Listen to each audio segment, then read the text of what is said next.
നമസ്കാരം. അപ്പോൾ എല്ലാവർക്കും നമ്മുടെ പുതിയ വീഡിയോയിലേക്ക് സ്വാഗതം. ഇന്ന് നമ്മൾ നോക്കാൻ പോകുന്നത് 2023 ഫെബ്രുവരി മാസത്തിലെ കേരള PSC നടത്തിയ JPHN എക്സാമിൻ്റെ സോൾവ്ഡ് ക്വസ്റ്റ്യൻസ് ആണ്. പറ്റുമ്പോഴൊക്കെ നമുക്ക് അതിൻ്റെ ആൻസേഴ്സ് ഒന്ന് ഡിസ്ക്രൈബ് ചെയ്ത് പോവാം. എല്ലാവരും പഠിച്ചുകൊണ്ടിരിക്കുകയാണ്, ക്വസ്റ്റ്യൻ പേപ്പേഴ്സ് റിവൈസ് ചെയ്യുന്നുണ്ട്, അതിൽ കാര്യങ്ങളെല്ലാം നോക്കുന്നുണ്ടെന്ന് അറിയുന്ന കാര്യമാണ്. അതുകൊണ്ട് നമ്മളതിനെക്കുറിച്ച് അധികമൊന്നും പറയുന്നില്ല, നമുക്ക് ജസ്റ്റ് നേരെ തന്നെ വീഡിയോയിലിട്ട് പോവാം അല്ലേ. Okay. Question number 1. Health is defined in the preamble of WHO at Alma Ata Declaration was in the year Option A 1978, Option B 1983, Option C 1951, Option D 1962. ഏതാണ് കറക്റ്റ് ആൻസർ? ആൽമ ആട്ട ഡിക്ലറേഷനിൽ WHO പ്രിയാമ്പിളായിട്ട് ഹെൽത്തിന് definition കൊടുത്ത വർഷം ഏതെന്നാണ് ചോദ്യം. ഏതാണ്? 1978, 1983, 1951, 1962. 4 option തന്നിട്ടുണ്ട്. Okay, ഹെൽത്തിൻ്റെ ഡെഫിനിഷൻ എന്താണ്? നമുക്ക് കറക്റ്റായിട്ടുള്ള ആൻസർ നോക്കാം. Option A 1978 Alma Ata declaration ഉണ്ടായത്. ഏത് വർഷമാണ്? 1978. ഹെൽത്തിൻ്റെ ഡെഫിനേഷൻ എന്ന് പറയുന്നത് health is a state of complete physical, mental, social wellbeing and not merely the absence of disease or infirmity. Health എന്ന് പറഞ്ഞിട്ടുണ്ടെങ്കിൽ ഒരു വ്യക്തിക്ക് ഒരസുഖം വരാതിരിക്കുക അല്ലെങ്കിൽ അസുഖങ്ങളൊന്നും ഇല്ലാതിരിക്കുന്ന അവസ്ഥേനല്ല ഹെൽത്ത് എന്ന് പറയുന്നത്. ആ വ്യക്തി ഫിസിക്കലി, മെൻ്റലി, സോഷ്യലി വെൽബീയിങ് ആയിട്ടിരിക്കുന്ന അവസ്ഥേനല്ലാണ് എന്തെന്ന് പറയുന്നത്? ഹെൽത്ത് എന്ന് പറയുന്നത്. നമുക്ക് അടുത്ത ചോദ്യത്തിലോട്ട് പോകാം അല്ലേ. Question number 2. Draw family tree for 3 generation to do family assessment in community health practice is termed as dash. ഡയഗ്രത്തിന് പറയുന്ന പേരെന്തെന്നാണ് ചോദ്യം. Option A Venn diagram, option B ecomap, option C genogram, option D all of the above. ഏതാണ് correct answer? ഏതാണ് correct answer? Option C genogram. ജീനോഗ്രാമിലാണ് നമ്മൾ നമ്മുടെ family റെപ്രസെൻറ്റേഷനൊക്കെ കൊടുക്കുന്നതെന്ന് പറയുന്നത്. അപ്പോൾ ജീനോഗ്രാം എന്ന് പറഞ്ഞിട്ടുണ്ടെങ്കിൽ genogram are a visual representation of a person's family, relationship between members and medical and mental health histories. Next ക്വസ്റ്റ്യനിലോട്ട് പോകാം. Question number 3. Primordial prevention is dash. എന്താണ് പ്രൈമോഡിയൽ പ്രിവെൻഷൻ എന്നാണ് ചോദ്യം. Option A prevention of illness at its incipient stage, option B prevention of sequel, option C prevention of disability, option D prevention of risk factors. ഏതാണ്? ഇത് already നമ്മൾ കഴിഞ്ഞ 2024 നടന്ന question പേപ്പറിൻ്റെ അകത്ത് ഉണ്ടായിരുന്ന ഒരു ചോദ്യമാണ്. ഈ പ്രിവെൻഷനുമായിട്ട് ബന്ധപ്പെട്ട് ലെവൽസ് ഓഫ് പ്രിവെൻഷനുമായിട്ട് ബന്ധപ്പെട്ടിട്ടുള്ള ചോദ്യം. പ്രൈമോഡിയൽ പ്രിവെൻഷൻ എന്ന് പറഞ്ഞിട്ടുണ്ടെങ്കിൽ റിസ്ക് ഫാക്ടേഴ്സിനെ നമ്മൾ പ്രിവെൻറ്റ് ചെയ്യുന്നതിനാണ് പ്രൈമോഡിയൽ പ്രിവെൻഷൻ എന്ന് പറയുന്നത്. ഓക്കെ, നമുക്കപ്പോൾ ഒന്നും കൂടെ ഡിസ്കസ് ചെയ്യാം എന്താണ് ലെവൽസ് ഓഫ് പ്രിവെൻഷൻ്റെ അകത്ത് വരുന്നതെന്നുള്ളത്. ജസ്റ്റ് നിങ്ങൾ ആദ്യം ഒരു പിരമിഡ് ആലോചിക്കുക. 4 ലെവലുള്ള പിരമിഡാണ്. അതിൽ ബേസിക് ആയിട്ട് വരുന്നത് എന്താണ്? പ്രൈമോഡിയൽ പ്രിവെൻഷനാണ്. ആ ബേസിക്കിൻ്റെ മേലെ പോവാണ്. ഫസ്റ്റ് ഫ്ലോറിൽ എത്തുമ്പോഴേക്കും അത് പ്രൈമറി പ്രിവെൻഷൻ ആകും. സെക്കൻഡ് ഫ്ലോർ എത്തുമ്പോഴേക്കും അത് സെക്കൻഡറി പ്രിവെൻഷൻ ഉണ്ട്. തേർഡ് ഫ്ലോറിൽ ആരുണ്ട്? ടേഴ്ഷറി പ്രിവെൻഷൻ ഉണ്ട്. അങ്ങനെ നമുക്ക് മൊത്തത്തിൽ 4 ലെവൽ ഓഫ് പ്രിവെൻഷനാണുള്ളത്. അപ്പോൾ നമ്മൾ ഈ 4 ലെവൽ ഓഫ് പ്രിവെൻഷനാണ് നമുക്കുള്ളത്. മനസ്സിലായില്ലേ? പ്രൈമറി പ്രിവെൻഷൻ്റെ അകത്ത് നമ്മൾ റിസ്ക് ഫാക്ടേഴ്സ് വരാതിരിക്കാൻ വേണ്ടിയിട്ടാണ് ചെയ്യുന്നത്. പ്രൈമോഡിയൽ പ്രിവെൻഷൻ്റെ അകത്ത് നമ്മൾ ചെയ്യുന്നത് റിസ്ക് ഫാക്ടേഴ്സ് വരാതിരിക്കാനാണ്. പ്രൈമറി പ്രിവെൻഷൻ്റെ അകത്ത് അസുഖം വരാതിരിക്കാനുള്ള കാര്യങ്ങളാണ് പ്രൈമറി പ്രിവെൻഷൻ്റെ അകത്ത് ചെയ്യുന്നത്. സെക്കൻഡറി പ്രിവെൻഷൻ്റെ അകത്ത് ചെയ്യുന്നത് കോംപ്ലിക്കേഷൻസ് ഉണ്ടാകാതിരിക്കാനാണ്. ടേഴ്ഷറി പ്രിവെൻഷൻ്റെ അകത്ത് ചെയ്യുന്നത് ഡെത്ത് അല്ലെങ്കിൽ ഡിസബിലിറ്റി ഉണ്ടാകാതിരിക്കാനുള്ള കാര്യങ്ങളാണ് ടേഴ്ഷറി പ്രിവെൻഷൻ്റെ അകത്ത് ചെയ്യുന്നത്. ഇത് ഈ ലെവൽസ് ഓഫ് പ്രിവെൻഷൻ എന്ന് പറയുന്ന ഒരു ഇമ്പോർട്ടൻ്റ് ആയിട്ടുള്ള ഒരു പാർട്ടാണ്. ഓൾമോസ്റ്റ് എല്ലാ ചോദ്യത്തിൻ്റെ അകത്തും എല്ലാ ക്വസ്റ്റ്യൻ പേപ്പറിൻ്റെ അകത്തും വരുന്ന ഈ പാർട്ടിൽ നിന്നൊരു ചോദ്യം ഉണ്ടാവാറുണ്ട്. അപ്പോൾ ഇതൊന്ന് നിങ്ങൾ പഠിച്ചു വെച്ചിരിക്കുക കേട്ടോ. Question number 4. Multi-purpose health workers were introduced in India in primary health centers as per the recommendation of dash committee. ഏത് കമ്മിറ്റിയുടെ റെക്കമെൻഡേഷൻ പ്രകാരമാണ് പ്രൈമറി ഹെൽത്ത് സെൻറ്റേഴ്സിലെ മൾട്ടിപർപ്പസ് ഹെൽത്ത് വർക്കറിനെ ഇൻട്രൊഡ്യൂസ് ചെയ്തതെന്നാണ് ചോദ്യം. Option A Bhore committee, option B Mudaliar committee, option C Kartar Singh committee, option D Mukherjee committee.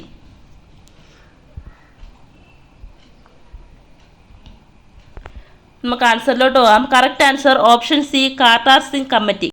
Okay, Kartar Singh കമ്മിറ്റിയുടെ നിർദ്ദേശപ്രകാരമാണ് primary health സെൻറ്റേഴ്സിൽ ആരെയും നിയമിക്കുന്നത്? മൾട്ടിപർപ്പസ് വർക്കേഴ്സിനെ നിയമിക്കുന്നത്. കാർട്ടർ സിംഗ് കമ്മിറ്റി രൂപീകരിച്ചത് വർഷം ഏതാണ്? 1973 കാർട്ടർ സിംഗ് കമ്മിറ്റി രൂപീകരിച്ചത്. ആ കമ്മിറ്റിയിലാണ് എന്ത് തീരുമാനം ഉണ്ടായത്? മൾട്ടിപർപ്പസ് വർക്കേഴ്സിനെ പ്രൈമറി ഹെൽത്ത് സെൻറ്ററിൽ നിയമിക്കുന്നത്. ഓക്കെ, നമ്മളിപ്പോൾ ഇങ്ങനെ ഒരു ക്വസ്റ്റ്യൻ്റെ ആൻസർ പഠിക്കുന്ന സമയത്ത് അതുമായിട്ട് ബന്ധപ്പെട്ടുള്ള നമുക്ക് പഠിക്കാൻ കഴിയുന്ന കാര്യങ്ങൾ പഠിച്ചു വെക്കുക. പറ്റുമെങ്കിൽ അത് ഓപ്ഷൻസ് ആയിട്ട് ഇപ്പോൾ ബോർ കമ്മിറ്റിയെക്കുറിച്ച് പഠിച്ചു വെക്കുക, എന്താണ് മുതലിയാർ കമ്മിറ്റി എന്ന് പഠിച്ചു വെക്കുക, മുഖർജി കമ്മിറ്റി എന്താണെന്നുള്ളതൊക്കെ ഇങ്ങനെ പഠിച്ചു പോവുക കേട്ടോ. അപ്പോൾ ജസ്റ്റ് ഒന്ന് ബ്രീഫായിട്ട് അറിഞ്ഞിരുന്നാൽ മതി, എന്താണ് സംഭവം എന്ന് അറിഞ്ഞിരിക്കുക, അത്രേ ഉള്ളൂ. അപ്പോൾ നെക്സ്റ്റ് വരുന്നത് ഈ ഒരു 4 ഓപ്ഷനിൽ നിന്നായിരിക്കും. അല്ലെങ്കിൽ ഇപ്പോൾ നമ്മൾ കാർട്ടർ സിംഗ് കമ്മിറ്റി നമുക്ക് ഇതിൻ്റെ ആൻസർ ആണെന്ന് മനസ്സിലായി. മൾട്ടിപർപ്പസ് വർക്കേഴ്സിനെ ഇൻട്രൊഡ്യൂസ് ചെയ്തതാണ് കാർട്ടർ സിംഗ് കമ്മിറ്റി എന്ന് മനസ്സിലായി. അടുത്ത ചോദ്യം വരുന്നത് ചിലപ്പോൾ ബോർ കമ്മിറ്റിന്നോ മുതലിയാർ കമ്മിറ്റിന്നോ മുഖർജി കമ്മിറ്റി എന്നൊക്കെ ആയിരിക്കും അടുത്ത ചോദ്യം വരുന്നുണ്ടാവും. അപ്പോൾ ജസ്റ്റ് പഠിക്കുന്ന സമയത്ത് ആ 3 ഓപ്ഷൻ്റെ ആൻസർ ആയിട്ട് വരുന്ന അല്ലെങ്കിൽ ആ 3 ഓപ്ഷൻസും എന്താണെന്നുള്ളതും കൂടെ പഠിച്ചു വെച്ചിരിക്കാം. അടുത്ത ചോദ്യത്തിലോട്ട് പോകാം. Question number 5. The third revised national health policy was launched in the year. ഏത് വർഷത്തിലാണ് മൂന്നാമത് revised national health policy launch ചെയ്തതെന്നാണ് ചോദ്യം. Option A 2000, option B 1983, option C 2002, option D 2017. ഏത് വർഷമാണ് third revised national health policy launch ചെയ്തത്? Correct answer option D 2017. 2017 third revised national policy launch ചെയ്ത വർഷം. അപ്പോൾ ഇതിനകത്ത് മെയിനായിട്ട് 4 കാര്യങ്ങളാണ് വരുന്നത്. ഒന്നാമത്തേന്ന് പറഞ്ഞാൽ creation of public health management cadre in all state to optimise health outcomes. രണ്ടാമത്തെ കാര്യം interventions from early detection of issues in childhood to prevention of chronic illness. മൂന്നാമത്തെ കാര്യം tracking behaviour change education and counselling at all levels. നാലാമത്തെ കാര്യം plethora of options to choose from among yoga and AYUSH umbrella of remedies. അടുത്ത ചോദ്യത്തിലോട്ട് പോകാം. Question number 6. Health related goal to ensure health and wellbeing for all at all ages is A part of എന്തിൻ്റെ ഭാഗമായിട്ടാണ്? Option A health for all, option B millennium development goal, option C sustainable development goal, option D none of the above. ഇതിൽ നമ്മൾ കഴിഞ്ഞ question പേപ്പറിൽ workout അല്ലെങ്കിൽ discuss ചെയ്ത ഒരു ചോദ്യത്തിൻ്റെ ഉത്തരം ഇതിനകത്തുണ്ട്. ഏത് ചോദ്യമാണ് അല്ലെങ്കിൽ ഏത് ഉത്തരമാണ്? കഴിഞ്ഞ ക്വസ്റ്റ്യൻ പേപ്പറിൽ നമ്മൾ എന്ത് പറഞ്ഞായിരുന്നു? മില്ലേനിയം ഡെവലപ്മെൻറ്റ് ഗോളിനെ കുറിച്ച് പറഞ്ഞിട്ടുണ്ടായിരുന്നില്ലേ? ഓക്കെ, അപ്പോൾ ഇവിടുത്തെ ചോദ്യം എന്താണ്? Health related goal to ensure health and wellbeing for all at all age. ഏത് പ്രായത്തിലും ഏത് സമയത്തും ഹെൽത്തും വെൽബീയിങ്ങും എൻഷുർ ചെയ്യുന്ന അത് ഏത് ഗോൾ അല്ലെങ്കിൽ ഏതിൻ്റെ ഭാഗമായിട്ടെന്നാണ് ചോദ്യം. Correct answer option C sustainable development goal. Okay, നമ്മൾ മില്ലേനിയം ഡെവലപ്മെൻറ്റ് ഗോളിൻ്റെ അകത്ത് പറഞ്ഞ പോലെ ഇതിൻ്റെ അകത്ത് 17 കാര്യങ്ങളാണ് പറയുന്നത്. നോ പോവർട്ടി, രണ്ടാമത്തേത് സീറോ ഹങ്കർ, മൂന്നാമത്തേത് ഗുഡ് ഹെൽത്ത് ആൻഡ് വെൽബീയിങ്, നാലാമത്തേത് ക്വാളിറ്റി എഡ്യൂക്കേഷൻ, അഞ്ചാമത്തെ കാര്യം ജെൻഡർ ഇക്വാലിറ്റി, ആറാമത്തെ കാര്യം ക്ലീൻ വാട്ടർ ആൻഡ് സാനിറ്റേഷൻ, ഏഴാമത്തെ കാര്യം പറയുന്നത് affordable and clean energy. Okay, എട്ടാമത്തെ കാര്യം decent work and economic growth, ഒമ്പതാമത്തെ കാര്യം industry innovation and reduced inequalities. Okay, 11ാമത്തെ കാര്യം സസ്റ്റൈനബിൾ സിറ്റീസ് ആൻഡ് കമ്മ്യൂണിറ്റീസ്, 12ാമത്തെ കാര്യം responsible consumption and production, 13 climate action, 14ാമത്തെ കാര്യം life below water, 15 life on land, 16 peace justice and strong institutions, 17ാമത്തേത് partnership for goals. ഇങ്ങനെ 17 കാര്യങ്ങളാണ് സസ്റ്റൈനബിൾ ഡെവലപ്മെൻറ്റ് ഗോളിൻ്റെ അകത്ത് വരുന്നത്. ഓക്കെ, ജസ്റ്റ് ഈ കാര്യങ്ങളും കൂടെ ഒന്ന് നോക്കി വെച്ചിരിക്കുക. അപ്പോൾ ഇത് ഒരു ഇമ്പോർട്ടൻറ്റ് ക്വസ്റ്റ്യൻ ആണ് അല്ലേ? കഴിഞ്ഞ ക്വസ്റ്റ്യൻ പേപ്പറിൻ്റെ ഇതിനകത്ത് മില്ലേനിയം ഡെവലപ്മെൻറ്റ് ഗോളിനെ കുറിച്ച് ചോദിച്ചു. ഇത്തവണ ചോദിച്ചിരിക്കുന്നത് 2023 ക്വസ്റ്റ്യൻ പേപ്പറിൽ ചോദിച്ചിരിക്കുന്നത് സസ്റ്റൈനബിൾ ഡെവലപ്മെൻറ്റ് ഗോളിനെ കുറിച്ചിട്ടാണ്. അപ്പം ഈ പാർട്ടിയിൽ നിന്നും ഏതെങ്കിലും ഒരു ചോദ്യം ചോദിക്കാനുള്ള സാധ്യത വളരെ കൂടുതലാണ്. അടുത്ത ക്വസ്റ്റ്യനിലോട്ട് പോകാം. Question number 7. The communication technique where group of expert discuss a particular topic and no set speeches is dash. നമ്മൾ കഴിഞ്ഞ തവണയും ഈ ഒരു ക്വസ്റ്റ്യൻ തന്നെ അല്ലെങ്കിൽ ഈ ഒരു രീതിയിലുള്ള ക്വസ്റ്റ്യൻ തന്നെ നമുക്ക് കഴിഞ്ഞ തവണയും ഉണ്ടായിരുന്നു അല്ലേ? കഴിഞ്ഞ തവണ മീൻസ് 2024 നടന്ന ക്വസ്റ്റ്യൻ പേപ്പറിലുണ്ടായിരുന്നു. Option A group discussion, option B panel discussion, option C role play, option D workshop. ഏതാണ്?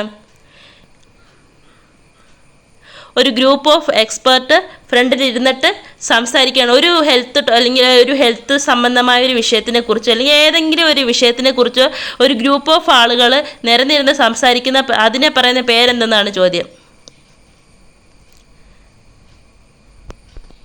Correct answer option B, panel discussion. എന്താണ് പാനൽ ഡിസ്കഷൻ? നമ്മളിവിടെ കൊടുത്തിരിക്കുന്ന, ഞാൻ മുമ്പേ പറഞ്ഞ പോലെ തന്നെ ഈ ഓപ്ഷൻസിനെ കുറിച്ച് എല്ലാം അറിഞ്ഞിരിക്കണം. എന്താണ് ഗ്രൂപ്പ് ഡിസ്കഷൻ എന്ന് പറഞ്ഞിട്ടുണ്ടെങ്കിൽ, ഇപ്പോൾ ഈ ഓപ്ഷനിൽ പറഞ്ഞിരിക്കുന്ന കാര്യങ്ങളെല്ലാവരും നിങ്ങൾ അറിഞ്ഞിരിക്കാനാണ്. ജസ്റ്റ് കമ്മ്യൂണിക്കേഷൻ അല്ലെ, കമ്മ്യൂണിറ്റിയുടെ ടെക്സ്റ്റ് തുറന്ന് നോക്കിയിട്ടുണ്ടെങ്കിൽ അതിൻ്റെ അകത്ത് കിടപ്പുണ്ട് അല്ലേ. എന്താണ് ഗ്രൂപ്പ് ഡിസ്കഷൻ, എന്താണ് പാനൽ ഡിസ്കഷൻ, എന്താണ് റോൾ പ്ലേ, വർക്ക്ഷോപ്പ്, എല്ലാം എന്താണെന്ന് ചോദിച്ചിട്ടുണ്ട്. ഗ്രൂപ്പ് ഡിസ്കഷൻ എന്ന് പറഞ്ഞാൽ എന്താണ്? 6 മുതൽ 12 പേരുള്ള ഒരു ഗ്രൂപ്പ്, ഒരു കൂട്ടം ആളുകൾ ഇങ്ങനെ ചുറ്റും കൂടിയിരുന്നിട്ട് ഒരു വിഷയത്തിനെ കുറിച്ചിട്ട് സംസാരിക്കുന്നതിനാണ് നമ്മൾ, അല്ലെങ്കിൽ അതിനെക്കുറിച്ചിട്ട് സംസാരിച്ച് ഡിസിഷൻ ഉണ്ടാക്കുന്നതെങ്കിൽ ലാസ്റ്റ് ആ ഗ്രൂപ്പിൽ എല്ലാത്തിനും കൂടെ ഒരു ഉത്തരമായിരിക്കും വേണ്ടത്, അല്ലെങ്കിൽ ഒരു ഡിസിഷനായിരിക്കും ഉണ്ടാവേണ്ടത്. ഒരു ഗ്രൂപ്പ് ലീഡർ ഉണ്ടാവും, ഒരു റെക്കോർഡർ ഉണ്ടാവും. പക്ഷേ ഈ ഗ്രൂപ്പ് എന്ന് പറയുമ്പോൾ തന്നെ എന്താണ്, ഒരു റൗണ്ട് ഷേപ്പിൽ ഇരുന്നിട്ട് ആൾക്കാരൊക്കെ കൂടി ഇരുന്ന് സംസാരിക്കുകയാണ്. എത്ര പേരുണ്ടാവും? 6 മുതൽ 12 പേരുണ്ടാവും അല്ലേ. ഇതിനെല്ലാം ഗ്രൂപ്പ് ഡിസ്കഷൻ എന്ന് പറയുന്നത്. ഇനി റോൾ പ്ലേ എന്ന് പറയുന്നത് എന്താണെന്ന് വെച്ചിട്ടുണ്ടെങ്കിൽ, അപ്പോൾ റോൾ പ്ലേ എന്ന് പറഞ്ഞിട്ടുണ്ടെങ്കിൽ നമ്മൾ ഏതെങ്കിലും ഒരു സോഷ്യൽ ഡ്രാമ അല്ലെങ്കിൽ റോൾ പ്ലേ എന്നൊക്കെ പറഞ്ഞിട്ടുണ്ടെങ്കിൽ നമ്മളൊരു സിറ്റുവേഷനെ കുറിച്ചിട്ട്, ഇപ്പോൾ നമ്മളിപ്പോൾ ഹെൽത്തുമായിട്ട് പറയുകയാണെങ്കിൽ ഹെൽത്ത് റിലേറ്റഡ് ആയിട്ടുള്ള എന്തെങ്കിലും ഒരു ടോപ്പിക്കിനെ ഉപയോഗിച്ചിട്ട് ഒരു സ്കിറ്റ് തയ്യാറാക്കി, അല്ലെങ്കിൽ ഒരു റോൾ പ്ലേ അല്ലെങ്കിൽ ഒരു സോഷ്യൽ ഡ്രാമ ചെയ്യുന്നതിനാണ് നമ്മൾ റോൾ പ്ലേ എന്ന് പറയുന്നത്. അതിന് എത്ര ആൾക്കാരുണ്ട് എന്നൊന്നും ഉണ്ടാവില്ല കേട്ടോ. ഓക്കെ, അത് നമുക്ക് ഏറ്റവും കൂടുതൽ കൺവിൻസ്ഡ് ആയിട്ട് ആൾക്കാരിൽ കാര്യം പറഞ്ഞ് മനസ്സിലാക്കാൻ പറ്റുന്നത് എന്തിനകത്തായിരിക്കും? റോൾ പ്ലേയിലൂടെ ആയിരിക്കും അല്ലേ. ഓക്കെ, വർക്ക്ഷോപ്പ് എന്ന് പറഞ്ഞിട്ടുണ്ടെങ്കിൽ കൺസിസ്റ്റൻ്റ് ആയിട്ട് ഒരു സീരീസ് ഓഫ് മീറ്റിംഗ് നമ്മൾ നടത്തുകയാണ്. 4 അതിൽ കൂടുതലോ ഒക്കെ തവണ ഒരു വ്യക്തി ഒരു വിഷയത്തിനെ സംബന്ധിച്ചുള്ള മീറ്റിങ്ങുകളിൽ പങ്കെടുത്ത് ആ വിഷയത്തിനെ കുറിച്ച് കൂടുതലായിട്ട് അറിയുകയും അതിനെക്കുറിച്ച് കൂടുതലായിട്ട് ചെയ്യുകയൊക്കെ പ്രാക്ടീസ് ചെയ്യുകയൊക്കെ ചെയ്യുന്നതിനാണ് നമ്മൾ കൂടുതൽ വർക്ക്ഷോപ്പ് എന്ന് പറയുന്നത് കേട്ടോ. ഓക്കെ, നിങ്ങൾക്ക് അതിനെക്കുറിച്ച് കൂടുതലാണെങ്കിൽ നമ്മുടെ കമ്മ്യൂണിറ്റിയുടെ ടെക്സ്റ്റിലുണ്ടാകും. ജസ്റ്റ് അതൊന്ന് വായിച്ച് നോക്കുക, മനസ്സിലാക്കി വെക്കുക. ഇനി നമുക്ക് പാനൽ ഡിസ്കഷൻ എന്താണെന്ന് നോക്കാം. Panel discussion is the method of teaching in which 4 to 8 persons or students discussing the assigned topic or problem or issue creatively among themselves in front of an audience. ഇവിടെ ആരൊക്കെ ഉണ്ടാവും? Audience ഉണ്ടാവും. 4 മുതൽ 8 പേരടങ്ങുന്ന ഒരു team അല്ലെങ്കിൽ ഒരു കൂട്ടം എക്സ്പേർട്സ് ആയിരിക്കും ഒരു സബ്ജക്റ്റിനെ കുറിച്ച്, എന്തെങ്കിലും ഒരു പ്രത്യേകം അവർക്ക് കൊടുത്തിരിക്കുന്ന ഒരു ടോപ്പിക്കിനെ കുറിച്ച്, ഒരു പ്രോബ്ലത്തിനെ കുറിച്ച് അല്ലെങ്കിൽ ഒരു ഇഷ്യൂവിനെ കുറിച്ചൊക്കെ സംസാരിക്കുന്നത്. ഇതിന് ആരുണ്ടാവും? ഓഡിയൻസ് ഉണ്ടാവും. ഓഡിയൻസിന് ചോദ്യം ചോദിക്കാൻ പറ്റും. കഴിഞ്ഞ തവണത്തെ ചോദ്യവും ഈ പാനൽ ഡിസ്കഷനെ കുറിച്ച് തന്നെ ആയിരിക്കും. കഴിഞ്ഞ തവണത്തെ എന്ന് പറയുമ്പോൾ 2024 നടന്ന ക്വസ്റ്റ്യൻ ആട്ടോ, ഇത് 2023 ഓക്കെ, ഇത്തവണത്തെ ക്വസ്റ്റ്യൻ്റെ അകത്ത് എന്തുണ്ടായിരുന്നു? ഈ പാനൽ ഡിസ്കഷൻ്റെ ക്വസ്റ്റ്യൻ ഉണ്ടായിരുന്നു. അപ്പോൾ ഇതും ഒരു ഇമ്പോർട്ടൻറ്റ് പാർട്ടാണ്. ഇത് ജസ്റ്റ് ഒന്ന് നന്നായിട്ട് പഠിച്ചു വെക്കുക.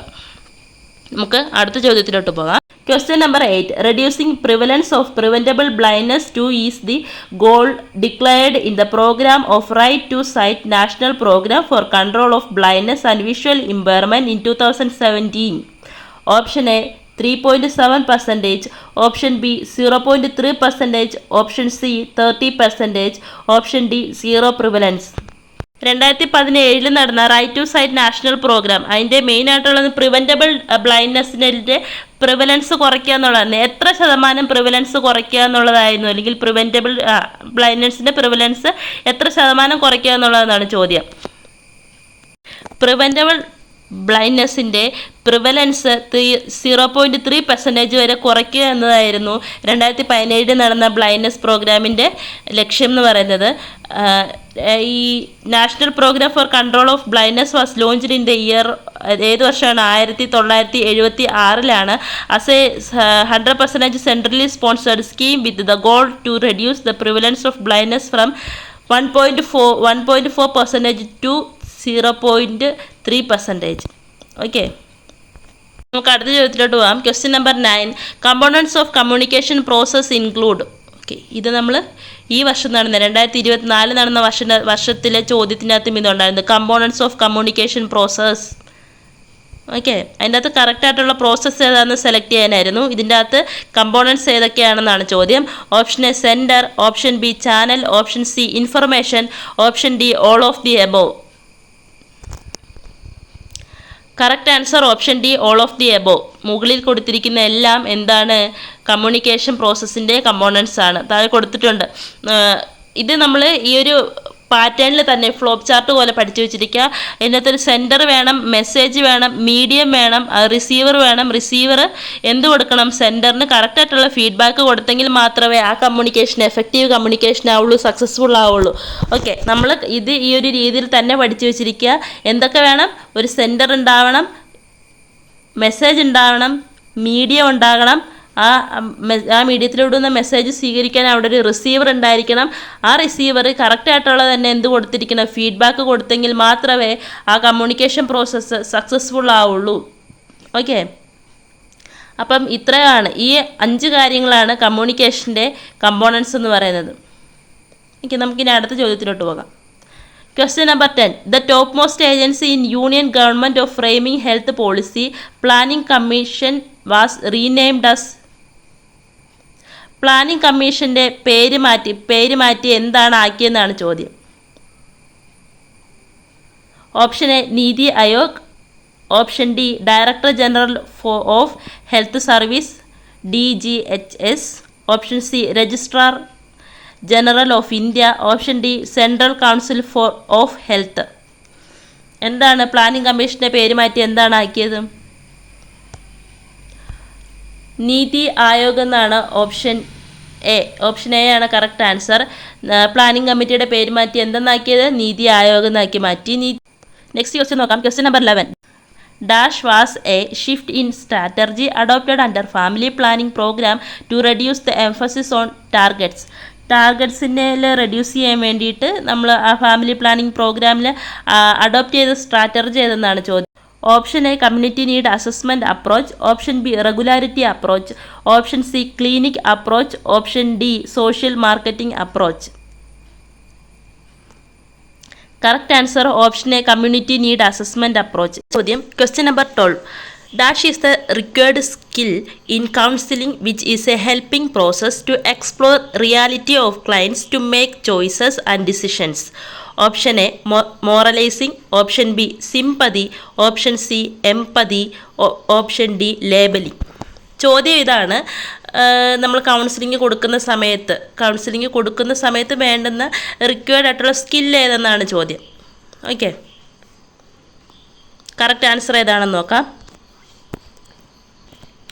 ഓപ്ഷൻ സി എമ്പതി. എമ്പതിയാണ് നമ്മൾ കൗൺസിലിംഗ് കൊടുക്കുന്ന സമയത്ത് നമുക്ക് ഏറ്റവും കൂടുതൽ വേണ്ടുന്ന കാര്യമാണ്. എമ്പതിയും സിമ്പതിയും തമ്മിലുള്ള വ്യത്യാസം എന്താണ്? ഓക്കെ, എമ്പതി എന്ന് പറഞ്ഞിട്ടുണ്ടെങ്കിൽ നമ്മുടെ ഓപ്പോസിറ്റ് ഇരിക്കുന്ന ഒരു വ്യക്തിയുടെ കാര്യങ്ങൾ നമ്മൾ മനസ്സിലാക്കി അതിൻ്റെ കാര്യം എന്താണെന്ന് മനസ്സിലാക്കി നമ്മൾ കൊടുക്കുന്ന ഒരു സപ്പോർട്ടാണ്. എന്താണ് ആ പ്രോബ്ലത്തിൻ്റെ റൂട്ട് എന്താണ്, അതനുസരിച്ചിട്ടുള്ള അഡ്വൈസ് നമ്മൾ കൊടുക്കുക, അതിന് വേണ്ടിയിട്ട് നമ്മൾ സപ്പോർട്ട് ചെയ്യുക, കൂടെ നിൽക്കുക. ഇതാണ് നമ്മൾ കൂടുതലായിട്ട് എമ്പതിക്കകത്ത് വരുന്നത്. എമ്പതി എന്ന് പറയുന്ന ഒരു ആക്റ്റീവ് ഫോമാണ്. സിമ്പതി എന്ന് പറയുമ്പോഴേക്കും ഒരു പാസീവ് ഫോമാണ്. ജസ്റ്റ് നമ്മൾ കേൾക്കുന്നു, ആ വ്യക്തി, നമ്മുടെ ഓപ്പോസിറ്റ് ഇരിക്കുന്ന വ്യക്തി പറയുന്നതനുസരിച്ച് ഓക്കെ സോറി നമുക്കത് പോട്ടെ, എനിക്കറിയില്ലായിരുന്നു, അങ്ങനെയാണെന്നുള്ള കാര്യം, അത് പോട്ടെ എന്നൊക്കെ പറഞ്ഞ് നമ്മൾ വെറുതെ പറയുമല്ലോ, അതാണ് സിമ്പതിക്കകത്ത് വരുന്നത്. Question number 13. Dash is A primary group and basic unit of society. താഴെ കൊടുത്തിരിക്കുന്നതിൽ സൊസൈറ്റിയുടെ ബേസിക്കും പ്രൈമറിയും ആയിട്ടുള്ള ഗ്രൂപ്പ് ഏതെന്നാണ് ചോദ്യം. Option A industry, option B hospital, option C school, option D family. ഏതാണ് സൊസൈറ്റിയുടെ പ്രൈമറി ഗ്രൂപ്പ് അല്ലെങ്കിൽ ബേസിക് യൂണിറ്റ് എന്ന് പറയുന്നത് ഏതാണ്? Option D family. ഫാമിലിയാണ് ഒരു സൊസൈറ്റിയുടെ പ്രൈമറി ഗ്രൂപ്പ് അല്ലെങ്കിൽ ബേസിക് യൂണിറ്റ് എന്ന് പറയുന്നത്. ആരാണ്? ഫാമിലിയാണ്. അടുത്ത ചോദ്യത്തിലോട്ട് പോകാം. Okay, question number 14. Infant mortality rate includes death of infants under 1 year of age per 1000 live birth includes. Option A 0 to 28 days after birth, option B 0 to 14 days after birth, option C 0 to 6 months after birth, option D none of the above. Okay, ഇവിടെ ചോദ്യം എന്താണെന്ന് വെച്ചിട്ടുണ്ടെങ്കിൽ infant mortality റേറ്റിൻ്റെ അകത്ത് include ആവാത്ത കാര്യം ഏതെന്നാണ് ചോദ്യം. Okay, answer ഏതാണെന്ന് നോക്കാം. Option D none of the above. ഇതിൽ താഴെ കൊടുത്തിരിക്കുന്ന 3 കാര്യങ്ങളും എന്താണ്? ഇൻഫൻറ്റ് മോർട്ടാലിറ്റി റേറ്റിനകത്ത് വരുന്ന കാര്യങ്ങളാണ്. അതിൻ്റെ അകത്ത് ഉൾപ്പെടാത്ത ഒന്നും ഇല്ലെന്നാണ് ചോദ്യം, ഇല്ലെന്നാണ് അർത്ഥം. ഓക്കെ, അടുത്ത ചോദ്യത്തിലോട്ട് പോകാം. Question number 15. The states lagged in demographic targets under RCH programme were referred to. Option A empowered action group states, option B sample registration states, option C backward states, option D none of the above. RCH പ്രോഗ്രാമിൻ്റെ കീഴിൽ demographic ടാർഗറ്റിൻ്റെ അണ്ടറിൽ വരുന്ന അല്ലെങ്കിൽ അതിലേക്ക് വരുന്ന സംസ്ഥാനങ്ങളെ പറയുന്ന പേരെന്തെന്നാണ് ചോദ്യം. അവരെല്ലാം നമ്മൾ എങ്ങനെയാണ് പറയുക എന്നാണ് ചോദ്യം. കറക്റ്റായിട്ടുള്ള ആൻസർ ഏതാണെന്ന് നോക്കാം. Option A empowered action group States, EAG എന്നാണ് പറയുക. എന്താണ് എംപവേർഡ് ആക്ഷൻ ഗ്രൂപ്പ് സ്റ്റേറ്റ്സിന് നമ്മൾ എട്ട് സംസ്ഥാനങ്ങളാണുള്ളത്. ഏതൊക്കെയാണുള്ളത്? Rajasthan, Uttar Pradesh, Uttarakhand, Bihar, Jharkhand, Madhya Pradesh, Chhattisgarh and Orissa are called empowered action group. The reason their development that determines the development of the nation. Okay, ഈ 8 സംസ്ഥാനങ്ങളുടെ ഡെവലപ്മെൻറ്റാണ് രാജ്യത്തിൻ്റെ തന്നെ ഡെവലപ്മെൻറ്റായിട്ട് ഇവർ കണക്കാക്കുന്നത്. അതുകൊണ്ടാണ് ഇവരെല്ലാം എംപവേർഡ് ആക്ഷൻ ഗ്രൂപ്പ് സ്റ്റേറ്റ്സ് എന്ന് പറയുന്നത്. അടുത്ത ചോദ്യത്തിലോട്ട് പോകാം. Question number 16. Dash is the programme that brought under one umbrella of reproductive, maternal, neonatal and health. ഏത് പ്രോഗ്രാമിലാണ് നമ്മൾ അണ്ടർ വൺ അംബ്രല്ല എന്ന് പറഞ്ഞ് പഠിച്ചിട്ടില്ലേ? റീപ്രൊഡക്റ്റീവ്, മെറ്റേണൽ, നിയോനാറ്റൽ, ഹെൽത്ത് ഇത്രയും കാര്യങ്ങൾ ഒരു പ്രോഗ്രാമിൻ്റെ കീഴിൽ കൊണ്ടുവരുന്നുണ്ട്. ഏത് പ്രോഗ്രാമാണെന്നാണ് ചോദ്യം. Option A child survival and safe motherhood, option B reproductive child health, option C health, option D revised national family welfare programme. ഏതിൻ്റെ അണ്ടറിലാണ് ഇത്രയും കാര്യങ്ങൾ വരുന്നത്? Reproductive, maternal, neonatal and health. Okay, correct answer option B reproductive child health. RCHൻ്റെ അണ്ടറിലാണ് ഇത്രയും കാര്യങ്ങൾ വരുന്നത്. അപ്പം ഇവിടെ കൊടുത്തിരിക്കുന്ന RCHൻ്റെ ഡെഫിനേഷനാണ്. അറിയത്തില്ലെങ്കിൽ വായിച്ച് പഠിക്കുക കേട്ടോ. People have ability to reproduce and regulate their fertility. Woman are able to go through pregnancy and child birth safely. The outcome of pregnancies is successful in terms of maternal wellbeing and couple are able to have sexual relations free of fear of pregnancy and contacting diseases. ഇതാണ് RCHൻ്റെ definition. അറിയത്തില്ലാത്തവർ പഠിച്ചു വെക്കുക. ഇങ്ങനെയുള്ള ഡെഫിനേഷനല്ല മെയിനായിട്ടുള്ള definitions ഒക്കെ പഠിച്ചു വെക്കുക. ഇപ്പോൾ ഈ ഡെഫിനേഷനിലൊക്കെ ബേസ് ചെയ്തിട്ട് കുറേ ചോദ്യങ്ങൾ വരാറുണ്ട്. അടുത്ത ചോദ്യത്തിലോട്ട് പോകാം. Question number 17. A team must have. ഒരു ടീമിന് പ്രധാനമായിട്ടും വേണ്ടുന്ന ഒരു കാര്യം ഏതെന്നാണ് ചോദ്യം. Option A individual goal, option B grape wine communication, option C members with similar skill and knowledge, option D common goal. ഏതായിരിക്കും ഈ താഴെ കൊടുത്തിരിക്കുന്ന ഓപ്ഷനിൽ ഏതായിരിക്കും ഒരു ടീമിന് മസ്റ്റായിട്ട് വേണ്ടുന്ന കാര്യം? ഓക്കെ, കറക്റ്റായിട്ടുള്ള ആൻസർ ഏതാണെന്ന് നോക്കാം. Option D common goal. ഒരു ടീമായിരിക്കുന്ന സമയത്ത് നമ്മളൊരു ടീമായിട്ട് ഒരു കാര്യത്തിന് വേണ്ടി വർക്ക് ചെയ്യുമ്പോൾ ആ ടീമിലുള്ള എത്ര അംഗങ്ങളാണോ അത്രയും അംഗങ്ങൾക്ക് എന്ത് വേണം? കോമൺ ആയിട്ട് ഒരു ഗോൾ വേണമെങ്കിൽ മാത്രമേ ആ ടീം വർക്ക് സക്സസ്ഫുൾ ആവുള്ളൂ അല്ലേ? ഒരാൾ വലത്തോട്ട് പോകുമ്പോൾ ഒരാൾ ഇടത്തോട്ട് പോവുക, ഒരാൾ ഒരു കാര്യത്തെക്കുറിച്ച് ചർച്ച ചെയ്യുമ്പോൾ മറ്റേ ആൾ തിരിഞ്ഞിരിക്കുക, ഇങ്ങനെയുള്ള കാര്യങ്ങളൊക്കെ ആണെന്നുണ്ടെങ്കിൽ ആ ടീം വർക്ക് ഒരിക്കലും സക്സസ്ഫുൾ ആവില്ല, കംപ്ലീറ്റ് ആവില്ല. അപ്പം ഒരു ടീമായിട്ട് വർക്ക് ചെയ്യുന്ന സമയത്ത് അതിലെ മെമ്പേഴ്സിന് എല്ലാവർക്കും എന്തുണ്ടാവണം? ഒരു കോമൺ ഗോൾ ഉണ്ടായിരിക്കണം. അതിന് വേണ്ടിയിട്ട് വർക്ക് ചെയ്യുന്നവരായിരിക്കണം അല്ലേ? ഓക്കെ, അടുത്ത ചോദ്യത്തിലോട്ട് പോകാം. Question number 18. Trickling filter is seen in. Trickling filter ഏതിലാണ് കാണുന്നതെന്നാണ് ചോദ്യം. Option A vital layer, option B zoogleal layer, option C primary treatment of sewage, option D secondary treatment of sewage. ഇപ്പോൾ almost questions എല്ലാം നമ്മൾ community health നേഴ്സിങ്ങുമായിട്ട് ബന്ധപ്പെട്ടിട്ടുള്ള questions ആയിരുന്നു കൂടുതലെന്നാണ് എനിക്ക് തോന്നുന്നത്. ഏതാണ് answer? Correct answer option D secondary treatment of sewage. Secondary treatment of സീവേജിലാണ് trickling filter system ഉള്ളത്. ഓക്കെ, ഈ ഒരു പോർഷൻസൊക്കെ വായിച്ച് നോക്കി വെക്കുക കേട്ടോ. ഇതിന്നൊക്കെ ചോദ്യങ്ങൾ ചോദിക്കുന്നുണ്ട് വേറെ ക്വസ്റ്റ്യൻ പേപ്പേഴ്സിൽ. അടുത്ത ക്വസ്റ്റ്യനിലോട്ട് പോകാം. Question number 19. Which of the following is a protective food? താഴെ കൊടുത്തിരിക്കുന്നതിൽ പ്രൊട്ടക്റ്റീവ് ഫുഡ് ഏതെന്നാണ് ചോദ്യം. ഏതാണ്? Option A roots and tubers, option B wheat, option C vegetables, option D rice. ഏതാണ് protective foods? Correct answer option C vegetables. Vegetables ആണ് protective foods എന്ന് നമ്മൾ പറയുന്നത്. അടുത്ത ചോദ്യത്തിലോട്ട് പോകാം. Question number 20. Keratomalacia is caused by the deficiency of which vitamin? Keratomalacia ഉണ്ടാകുന്നത് ഏത് വൈറ്റമിൻ്റെ ഡെഫിഷ്യൻസി കാരണമാണ്? വൈറ്റമിൻ്റെ ഡെഫിഷ്യൻസി ഡിസോർഡേഴ്സ് പഠിച്ചു വെക്കുന്ന മസ്റ്റാണ്. അതിൻ്റെ സയൻസ് ആൻഡ് സിംറ്റംസ് പഠിച്ചു വെക്കുന്നത് വളരെയധികം നല്ലതാണ്. കാരണം അതിനെ ബേസ് ചെയ്തിട്ട് കുറേ ക്വസ്റ്റ്യൻസ് വരുന്നുണ്ട്. ഈ ഒരു ക്വസ്റ്റ്യൻ പേപ്പറിൽ മാത്രമല്ല, വേറെ ക്വസ്റ്റ്യൻ പേപ്പേഴ്സിലൊക്കെ ഉണ്ട് കേട്ടോ. ഡെഫിഷ്യൻസി ഡിസോർഡേഴ്സ് പഠിച്ചു വെച്ചിരിക്കുക. ഓരോ വൈറ്റമിൻസിൻ്റെയും മിനറൽസിൻ്റെയും ഒക്കെ ഡെഫിഷ്യൻസി ഡിസോർഡേഴ്സ് മസ്റ്റായിട്ട് പഠിച്ചു വെക്കുക. റിപ്പീറ്റ് ചെയ്ത് ചോദിക്കുന്ന ഒരു ചോദ്യത്തിൻ്റെ ഒരു ഭാഗമാണിത് കേട്ടോ. Option A vitamin A, option B vitamin D, option C vitamin E, option D vitamin K. ഇതിൽ ഏതിൻ്റെ ഡെഫിഷ്യൻസി, ഏത് വൈറ്റമിൻ്റെ ഡെഫിഷ്യൻസിയാണ് കെരാറ്റോമലേഷ്യ ഉണ്ടാക്കുന്നത്? ഞാൻ പറഞ്ഞേ. Correct answer option A. Option A vitamin എയുടെ ഡെഫിഷ്യൻസി കാരണമാണ് കെരാറ്റോമലേഷ്യ ഡിസോർഡർ ഉണ്ടാകുന്നത്. Keratomalacia is an eye disorder that involves drying and clouding on the cornea, the clear layer in front of the iris and pupil due to the people with undernutrition. Nutrition ആയിട്ടുള്ള ആളുകളിലാണ് എന്തുണ്ടാവുന്നത്? കെരാറ്റോമലേഷ്യ ഉണ്ടാവുന്നത്. കെരാറ്റോമലേഷ്യ എങ്ങനെ ഉണ്ടാവുക?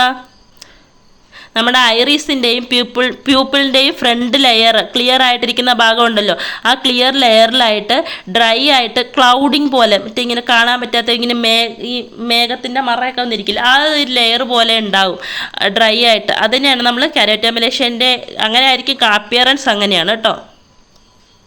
ഇത് ഇമേജിൽ കാണിച്ചിട്ടുണ്ട്, ഇതുണ്ടോ, ഇങ്ങനെ ആയിരിക്കും ഉണ്ടാവുക. അപ്പോൾ നമ്മൾ നേരത്തെ ചെയ്ത വീഡിയോസിൽ പോലെ ഇതിൽ നമ്മൾ 20 ചോദ്യങ്ങൾ വെച്ചിട്ടാണ് ഓരോ വീഡിയോസിലും കവർ ചെയ്ത് പോവുക. ജസ്റ്റ് പഠിക്കുക, ഫോക്കസ് ചെയ്യുക, മുന്നോട്ട് പോവുക, അത് മാത്രമേ ഉള്ളൂ. റിപ്പീറ്റ് ചെയ്ത് പഠിച്ചുകൊണ്ടിരിക്കുക. നമ്മൾ എല്ലാവരും ഇങ്ങനെ റോബോട്ടുകളോ ചിട്ടികളോ ഒന്നുമല്ല. പഠിക്കുന്ന കാര്യങ്ങൾ അതുപോലെ അങ്ങ് ഓർത്ത് വെക്കാനായിട്ട്. പക്ഷെ നമുക്ക് എങ്ങനെയാണ് ഓർത്ത് വെക്കാൻ പറ്റുക? നമ്മൾ പഠിക്കുന്ന കാര്യങ്ങൾ റിപ്പീറ്റ് ചെയ്തുകൊണ്ടേ ഇരിക്കുക, മുടക്കം വരുത്താതിരിക്കുക. ഏത് രീതിയിലാണെങ്കിലും എപ്പോഴും ഞാൻ ഇത്ര പോർഷൻ പഠിച്ചിട്ടേ കിടക്കുള്ളൂ എന്ന് വിചാരിക്കുക. അങ്ങനെ തന്നെ ചെയ്യുക. എങ്കിൽ മാത്രമേ നമുക്ക് മുന്നോട്ട് പോകാൻ പറ്റുള്ളൂ. നമ്മൾ ഈ പഠിക്കുന്ന കാര്യങ്ങൾ ജസ്റ്റ് നമ്മുടെ ഈ എക്സാമിന് വേണ്ടിയിട്ട് മാത്രമുള്ളതല്ല.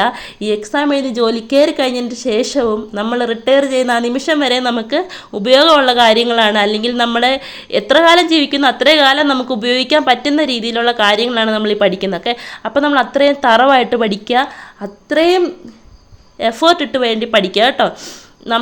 നമ്മളിപ്പോൾ പഠിക്കുന്നത് നമുക്ക് വേണ്ടിയിട്ടാണെന്ന് വിചാരിക്കുക.